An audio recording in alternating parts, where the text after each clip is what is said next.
Spencer. Welcome to Podcast Widya Paramita SMP Negeri 1 Seririt. Dengan saya, Aira Kayana sebagai host yang akan menemani kalian selama kurang lebih 30 menit ke depan. Nah, Sobat Spencer, Hari Pendidikan Nasional merupakan hari yang ditetapkan oleh pemerintah untuk mengenang jasa Ki Hajar Dewantara sebagai tokoh penting dalam kemajuan pendidikan Indonesia dan diperingati setiap tanggal 2 Mei. Hari Pendidikan Nasional pada tahun ini mengusung tema Bergerak Bersama Lanjutkan Merdeka Belajar, yang juga merupakan tema podcast Spencer pada hari ini. Berbicara soal pendidikan, pasti berbicara pula tentang kurikulum merdeka dan sekolah penggerak. SMP Negeri 1 Seririt merupakan salah satu sekolah penggerak di Kabupaten Buleleng yang telah menerapkan kurikulum merdeka sejak tahun 2021. Dan hingga saat ini, SMP Negeri 1 Seririt sudah menyandang sekolah sebagai sekolah penggerak selama 3 tahun. Berkaitan dengan hal tersebut, maka pada kesempatan kali ini saya mengajak Sobat Spencer untuk mendengar bagaimana pandangan para narasumber kita terkait dengan kurikulum merdeka di SMP Negeri 1 Seririt sebagai salah satu sekolah penggerak di Kabupaten Buleleng. Pada kesempatan kali ini, saya telah menghadiri 3 orang narasumber. Yang pertama ada Pak Nyoman Armaja SPD MPD selaku Kepala Sekolah SMP Negeri 1 Seririt, Pak Yudi Antara SPD sebagai salah satu guru di SMP Negeri 1 Seririt, dan Kak Putu Galang Oktabusana sebagai salah satu siswa di SMP Negeri 1 Seririt. Halo Sobat Spencer. Oke, bisa disapa dulu Pak? Hai Halo, Sobat Spencer. Oke. Nah, untuk mengawali diskusi kita pada hari ini, bisa nih pertama-tama Pak Armaja nih menceritakan kenapa sih bisa nih SMP Negeri 1 Seririt ini menjadi salah satu sekolah penggerak angkatan pertama loh di Kabupaten Buleleng. Itu bisa diceritakan Kak? Ya baik, Om Swastiastu, Assalamualaikum warahmatullahi wabarakatuh. Sobat Spencer yang berbahagia di seluruh Indonesia, saya Nyoman Armaji selaku Kepala SMP Negeri 1 Seririt menyampaikan bahwa SMP Negeri 1 Seririt itu ditetapkan sebagai sekolah penggerak angkatan pertama itu mengikuti prosedur. Jadi ada seleksinya. Di tahun 2021 seluruh kepala sekolah di Indonesia pada saat itu kami mengikuti seleksi sebanyak 20.000 di Indonesia dan dicari SMP-nya 500 di tahap per-1 dan Buleleng mendapat 3 jatah. Ternyata hasil seleksi yang dilaksanakan oleh kementerian, kita terpilih sebagai salah satu sekolah atau kepala sekolah yang layak untuk menyelenggarakan program sekolah penggerak. Sehingga terpilihnya saya selaku kepala sekolah penggerak, tentunya sekolah yang dipimpin menjadi sekolah penggerak. Nah, dalam rangka mengikuti proses seleksi itu tentunya ada regulasinya yang panjang. Dari ada tes-tesnya, kemudian ada wawancaranya, kemudian ada kompetensi kepala sekolah dalam terkait dengan pembelajaran. Jadi seluruhnya itu dirangkum sehingga diumumkan kita bisa menduduki masuk di ranking 3 besar di Buleleng. Pada saat itu kita lulus ber-7, lalu kita terpilih yang angkatan pertama, sedangkan 4 berikutnya di angkatan kedua. Kira-kira itu yang bisa saya sampaikan dulu untuk terkait dengan sejarahnya, karena kalau saya cerita panjang lebar bagaimana suka dukanya itu banyak sekali. Nah, kira-kira itu yang bisa saya sampaikan. Oke, kalau misalnya seleksinya nih Pak ya, seleksi sekolah penggerak itu berapa lama sih Pak? Pertama kita mengisi menjawab pertanyaan IC itu kurang lebih ada pertanyaannya 8 berstruktur, bisa diselesaikan dalam waktu 8 hari. Kemudian berikutnya kita menunggu apabila itu lulus, kita masuk ke tes kompetensi. Jadi kompetensi kepala sekolah juga tes, pertama yang berhubungan dengan IQ-nya itu, kompetensi manajerialnya dites. Kalau itu lulus, kita masuk ke tahap pembelajaran. Jadi kepala sekolah itu juga dituntut memiliki kemampuan mengajar dengan baik. Kalau kepala sekolah tidak mampu mengajar, gimana nanti membimbing gurunya begitu. Sehingga setelah kita melakukan praktek mengajar, pada saat itu kita daring gitu ya. Setelah itu baru kita diwawancarai. Nah, diwawancara itu kita juga membahas tentang kompetensi kepala sekolah, kemudian materi apa yang sudah dikuasai, dan tentunya yang berhubungan juga dengan proses pendidikan secara umum. Nah, dari langkah ini kurang lebih kalau kita cari jeda waktu sebenarnya karena jaraknya panjang gitu, karena kita bergilir, tentunya ini butuh waktu hampir lebih 3 bulanan dari pendaftaran menunggu berikutnya, karena yang diseleksi itu kurang lebih 20 ribuan pada saat itu. Pada angkatan pertama itu diumumkan sampai 20 ribu kepala sekolah se-Indonesia. Nah, makanya prosedurnya ini menjadi panjang jadinya. Kalau dilihat dari waktu tesnya itu ya 10 hari itu sudah selesai kalau kita ikuti. Tapi karena itu menyangkut orang banyak, kita bergilir, tentunya ya membutuhkan waktu yang panjang. Nah, sehingga di tahun 2021, di tahun ajaran baru kita sudah ditetapkan sebagai sekolah penggerak. Yeah. Oke, baik. Jadi seperti itu jawaban dari Pak Kepala Sekolah ya. Menarik banget. Nah, baik. Jadi tema dari Hari Pendidikan Nasional kita kali ini itu tentang Merdeka Belajar. Lalu tentunya Merdeka Belajar itu juga pasti punya arti ya Pak ya. Nah, kira-kira apa nih arti Merdeka Belajar menurut Bapak dan juga menurut Kak Galang? Mungkin boleh dimulai dari Pak Yudi dulu deh.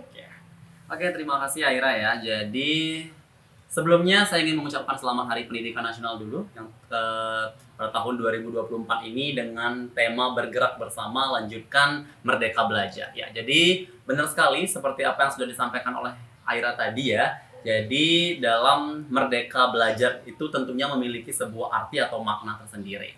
Ya, kalau kita mengartikan kalau dari segi Pak Yudi sebagai seorang guru itu adalah di mana kita sebagai seorang guru itu juga memiliki kebebasan. Tentunya bukan bebas yang ke arah yang negatif, tentunya pasti juga menuju ke arah yang positif seperti itu. Nah, dalam hal ini guru juga bebas mengekspresikan baik itu mengekspresikan inovasi, kemudian mengekspresikan diri dan kreativitasnya gitu.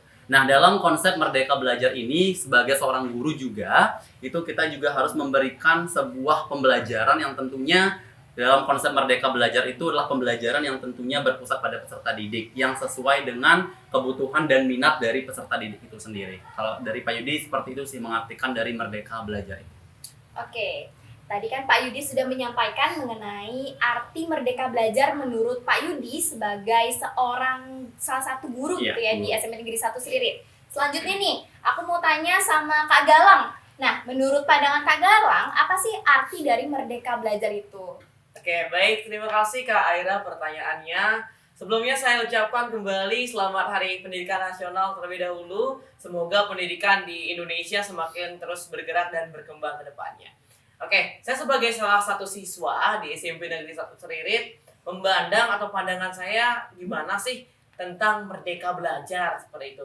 Jadi Merdeka Belajar dari pandangan saya itu adalah di mana seorang siswa itu diberi kebebasan untuk berekspresi atau berkreativitas ke arah yang lebih positif seperti itu. Sehingga ketika siswa itu sudah diberikan kesempatan untuk berekspresi, berkreativitas, maka tercapailah 6 dimensi profil pelajar Pancasila. Ketika 6 dimensi itu sudah tercapai, maka nantinya capaian kompetensi siswa juga akan tercapai. Seperti itu pandangan saya Kak Aira. Oke, itu pandangan Kak Galang tadi sebagai seorang siswa mengenai Merdeka Belajar. Selanjutnya bisa Pak Kepala Sekolah, Pak Armaje menyampaikan pandangan Bapak. Ini dari pandangan Pak Yudi dengan Galang ini luar biasa. Jadi kalau saya simpulkan begini, Merdeka Belajar itu sudut pandangnya bisa dari siswa, bisa dari guru, bisa dari kepala sekolah. Kalau dari siswa, apa yang disampaikan oleh Galang itu benar, apa yang disampaikan oleh Pak Yudi dari sudut pandang guru, itulah yang kita ingin capai. Tapi dari sudut pandang seorang kepala sekolah, ini akan merangkum semuanya. Bagaimana yang disebut dengan Merdeka Belajar? Ya, Merdeka Belajar yang dimaksud oleh untuk dari sudut pandang kepala sekolah, bagaimana sistem pendidikan itu dikembangkan untuk pembelajaran bermakna. Pembelajaran bermakna itu akan lahir dari pembelajaran yang berpusat pada siswa. Jadi guru dan siswa. Nah, kalau pembelajaran bermakna ini muncul dari pembelajaran yang berpusat pada siswa, tentunya sekolah harus mampu menciptakan 4 indikator, yaitu sekolah yang aman, jadi sekolah yang nyaman, sekolah yang inklusif, sekolah yang menyenangkan. 4 indikator ini akan menjadi napas kita, napas orang di Merdeka Belajar itu untuk mewujudkan 6 dimensi profil Pancasila yang akan disampaikan oleh Galang itu. Jadi tujuan akhir kita adalah memiliki output para siswa tamatan kita memiliki 6 dimensi profil Pancasila atau siswa yang memiliki profil pelajar Pancasila yang terdiri dari 6 dimensi itu dicapai melalui sebuah napas tadi. Kepala sekolah wajib mewujudkan sekolah yang aman, aman dari bullying, aman dari ancaman. Kemudian ada kenyamanan, nyamanan proses pendidikan itu.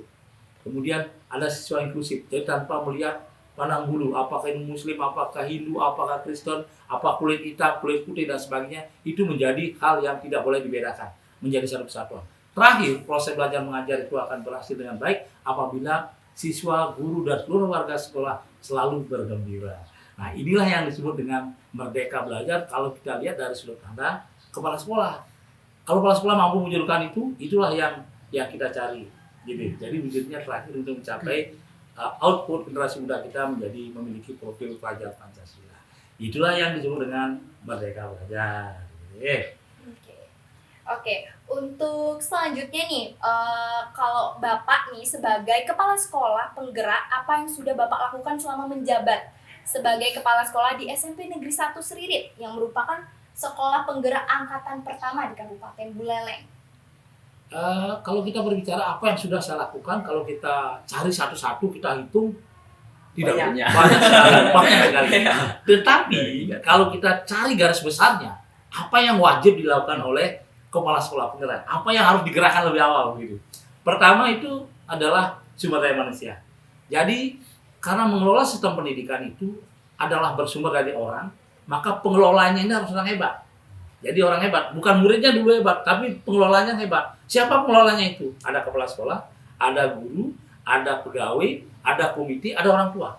Kalau semua orang sumber daya manusia ini memiliki kompetensi yang layak dan sangat bagus, maka peluang untuk mengelola proses pembelajaran itu bagus. Jadi yang pertama kita kerjakan adalah bagaimana membawa warga sekolah ini memiliki kompetensi yang layak mengelola manajemen pendidikan selama pembelajaran. Yang kedua, kami melakukan di proses belajar. Jadi kalau dulu proses belajarnya berorientasi pada kompetensi, kalau sekarang lebih menekankan kepada karakter. Oleh karena itu, pembelajaran yang kita kembangkan adalah pembelajaran yang berpusat pada siswa. Ya, yang sudah saya kembangkan di sini adalah pembelajaran berpusat pada siswa. Mengapa siswa menjadi patokan kita bekerja? Karena output kita adalah siswa. Siswa itu bukan input tetapi output. Outputnya harus kita selesaikan. Nah, melalui proses belajar mengajar yang menyenangkan, bermakna, kemudian berpusat sesuai dengan kebutuhan siswa, maka akan melahirkan siswa-siswa yang hebat di bidangnya. Tidak ada lagi siswa yang harus hanya satu orang yang muncul sekarang, tidak. Semua siswa itu hebat, memiliki kelebihan dan kekurangan. Kelebihannya kita kembangkan, kekurangannya kita dukung untuk bisa maju, sedangkan siswa yang memiliki kompetensi di bidang pengetahuan, kita kembangkan pengetahuan, di bidang seni kita kembangkan seni. Nah, inilah proses belajar berpusat pada siswa, inilah penting yang kita sudah garap sampai hari ini. Kemudian yang ketiga, untuk mewujudkan sekolah kompetensi tenaga guru yang profesional, kemudian proses belajar mengajar yang bagus, kita juga menyiapkan digitalisasi sekolah. Jadi digitalisasi sekolah kita sudah masif ini. Hampir semua lini sudah menggunakan digitalisasi. Sehingga proses pembelajaran lebih mengarah kepada kompetensi 4.0. Jadi bagaimana tuntutan teknologi ke depan. Jadi kalau guru-guru kita itu sudah masih menggunakan media pembelajaran dengan teknologi. Itu yang ketiga. Yang keempat yang sudah kita garap adalah semua proses perencanaan pendidikan di sini kita menggunakan raport pendidikan. Jadi raport pendidikan itu sebagai salah satu yang paling utama yang kita gunakan untuk merancang proses pendidikan, membuat perencanaan ke depan, baik itu jangka pendek, jangka menengah maupun jangka panjang. Di samping itu kita mendukung nilai rapor pendidikan kita juga kita menggunakan asesmen awal. Jadi kita sebelum tahun ajaran baru selalu melakukan asesmen awal untuk mengetahui hal-hal yang tidak terekam oleh rapor pendidikan. Nah, 4 garis besar inilah yang sudah kita garap sampai tahun ketiga ini, sehingga nanti di bulan depan kita harus headover sudah siap untuk kita berbagi kepada sekolah lain yang ada di daerah kita sendiri, utamanya di Kecamatan Seririt. Kira-kira itu deh. Ya. Oke. Keren banget ya. Oke, untuk selanjutnya nih, tadi kan kita udah nanya ke kepala sekolah, selanjutnya kita bakal tanya ke guru. Nah, nih Pak Yudi sebagai salah satu guru di SMP Negeri 1 Seririt, kira-kira apa yang sudah Pak Yudi lakukan sebagai seorang guru di sekolah penggerak nih Pak? Oke. Jadi sebelum saya lanjut ya, jadi benar sekali apa yang sudah disampaikan oleh Bapak Kepala Sekolah. Jadi Bapaknya sangat luar biasa. Dalam hal ini sebagai seorang guru, jadi apa saja yang sudah saya lakukan dalam khususnya dalam penerapan kurikulum Merdeka ya. Jadi yang pertama itu adalah di mana menerapkan pembelajaran yang berpusat pada siswa. Itu yang paling utama ya. Nah, kemudian kita juga harus menerapkan pembelajaran yang menyenangkan dan tentunya aman dari bully atau perundungan dalam hal ini. Nah, kemudian dalam proses pembelajaran juga sebagai seorang guru kita harus mampu menciptakan yang namanya atau menggunakan media pembelajaran yang inovatif dan menarik, dan yang paling utama itu adalah sesuai dengan kebutuhan dari peserta didik itu sendiri. Nah, kita di SMP Negeri 1 Seririt seperti yang sudah disampaikan oleh Bapak Kepala Sekolah itu sekarang sudah menerapkan yang namanya digitalisasi ya, benar Pak ya. Nah, jadi dalam hal ini juga sebagai seorang guru dalam proses pembelajaran itu guru harus mampu juga memanfaatkan yang namanya media-media digital dalam proses pembelajaran, karena dalam proses belajar itu tidak hanya berpaku pada satu media, tapi juga kita harus mampu menggunakan media-media yang sesuai atau relevan dengan materi yang kita ajarkan kepada siswa. Dengan cara seperti itu juga mungkin siswa juga akan lebih lebih mudah paham terkait materi yang disampaikan oleh guru. Itu sih kalau dari Pak Yudi. Jadi pembelajaran yang bermakna, kemudian pembelajaran yang menyenangkan, diselingi dengan ice breaking dan lain sebagainya. Jadi pembelajaran bisa lebih bermakna di peserta didik. Wah, ternyata kita tuh punya kepala sekolah dan guru yang luar biasa banget loh di SMP Negeri 1 Seririt ini. Nah, selanjutnya aku bakal tanya ke Kak Galang. Nah, gimana sih pengalaman Kak Galang itu belajar dengan kurikulum Merdeka? Apalagi sekolahnya ini sekolah penggerak kan? Gimana nih pengalamannya Kak Galang? Boleh sharing? Oke, kalau masalah pengalaman nih.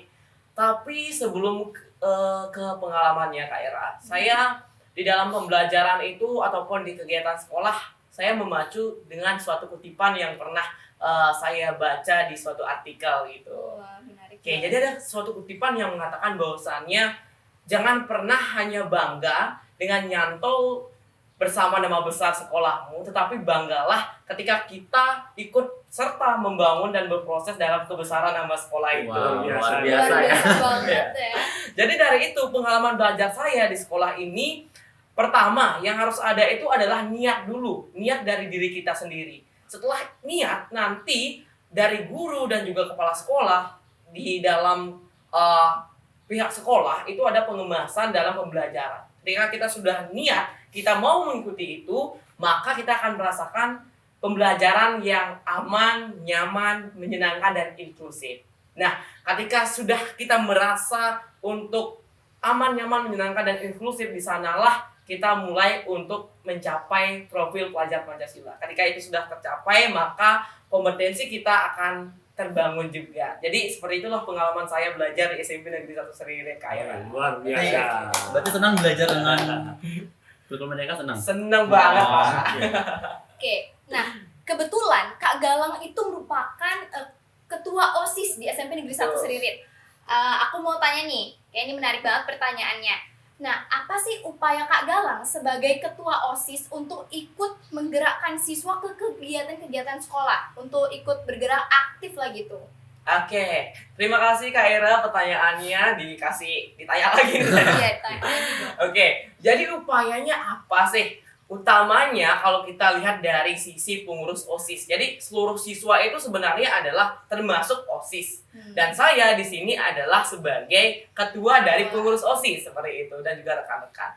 Nah, upayanya pertama pasti yang harus dilakukan adalah penyusunan program kerja terlebih dahulu. Nah, gimana cara kita bergerak? Tentunya dari program kerja ini kita akan bergerak untuk mengajak siswa dan juga dalam kegiatan-kegiatan sekolah seperti itu. Karena kan fungsi OSIS itu ada lumayan banyak. Salah satu adalah sebagai jalur pembinaan siswa sebagai preventif dan juga yang lainnya. Seperti itu Kak Ira. Ya, luar biasa.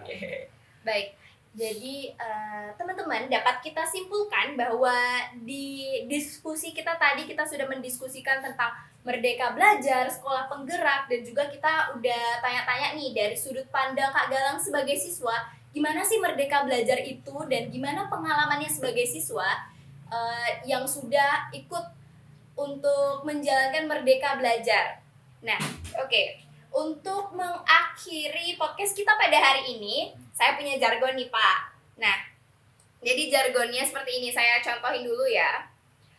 Jadi kalau misalnya saya bilang Hari Pendidikan Nasional 2024 bisa dijawab dengan bergerak bersama lanjutkan Merdeka Belajar. Oke, Coba siap. dulu. Barengan. Kita coba bareng-bareng ya. Bareng-bareng. Bareng-bareng Oke, dong, bareng. tapi nanti saya pimpin ya. Oke, siap. Oke. Hari Pendidikan Nasional 2024 Bergerak bersama, lanjutkan Merdeka Belajar. Yeay. Oke teman-teman semuanya, itu tadi podcast kita mengenai Hari Pendidikan Nasional.